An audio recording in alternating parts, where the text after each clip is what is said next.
Hi, I'm Ashley Adamson, and okay, there we go.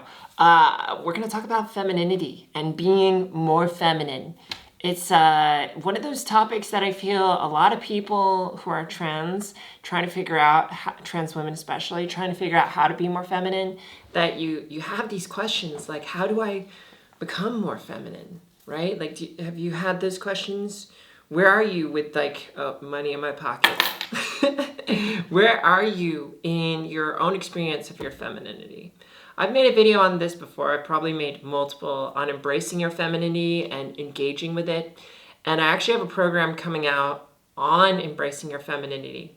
But I think one of the biggest misconceptions about femininity and being a trans woman is that you have to emulate something, that you don't have your own femininity already inherent in who you are, or that you also need to, you also need to not only emulate, but kind of adopt what is expected of you to be feminine.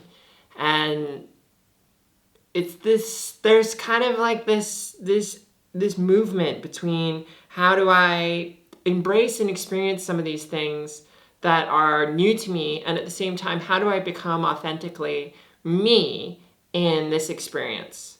Do you know what I mean? Like, are you somewhere on that spectrum where you're continuing to find out what makes sense to you by trying things out, emulating, and where are you in terms of being authentic?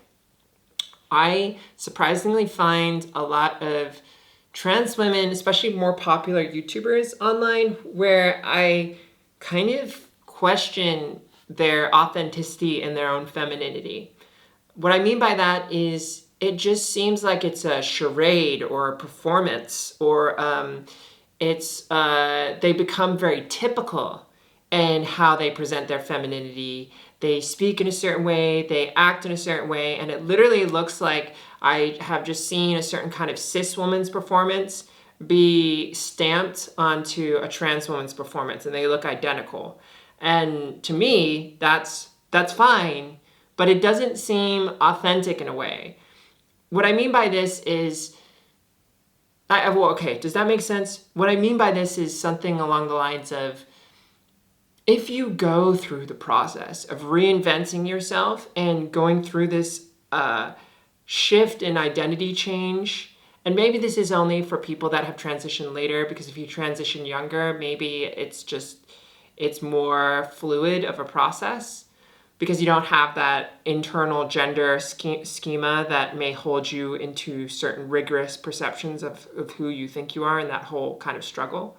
But for me, I feel like you have an opportunity to reconstruct your own perception of your femininity and your own gender by not just adopting and taking and stamping what is performative femininity in this society, and just taking that and saying, I'm just going to mirror that because that is the appropriate way for me to shift identities, but really define what feels right to you and to engage with that and express that in some kind of authentic way that makes you feel empowered rather than chasing something. I find so many people are stuck in this scarcity mindset of feeling like they don't have it or there's not enough. And I feel like we can all kind of flip that script and say no, I have enough. I embody that. I can be more than enough. You know what I mean? I feel like I'm going in a lot of directions here. Are you still with me? Is this making sense so far? I feel that for me, the most confusing thing with embracing my femininity has been recognizing it. And I don't mean I was feminine today. It's more other people are seeing my femininity and I am not. Have you ever had that? Have you ever had someone validate your femininity with you actually not thinking that you were? How did that feel? How did it feel when you were realizing that someone else has validated your femininity when you may have not been feeling valid? I had a date on Saturday. I went to a protest and I spoke at it.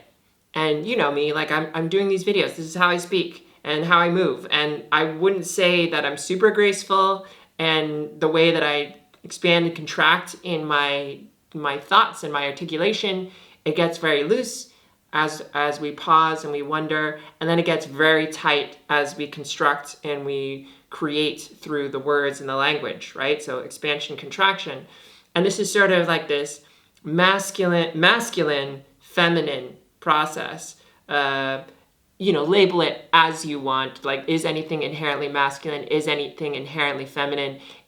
Positive, negative charges, feelings, what have you.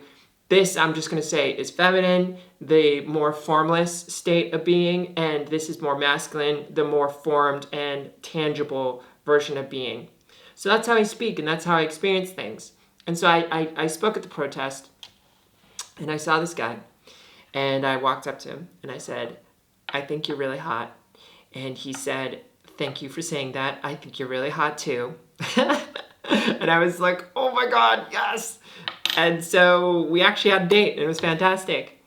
But as we were laying on the floor in his bathroom after he took me home after our date, and we were just laying there naked, he was looking into my eyes, and he said this. He said, "You have a certain grace to you, like almost like a geisha.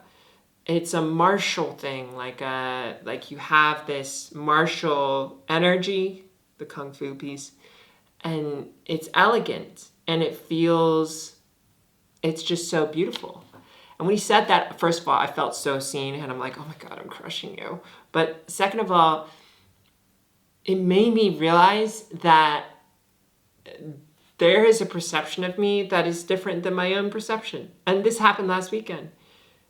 I still don't think sometimes that what I'm doing is feminine, but here I am getting this validation in this way.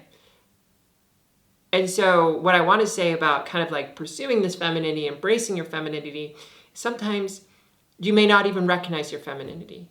You may just be being who you are. You may just being authentically you, yet you are creating that femininity because you are a woman. You are feminine. You have that part inherent within you, and no matter how it wants to express, it expresses it as that.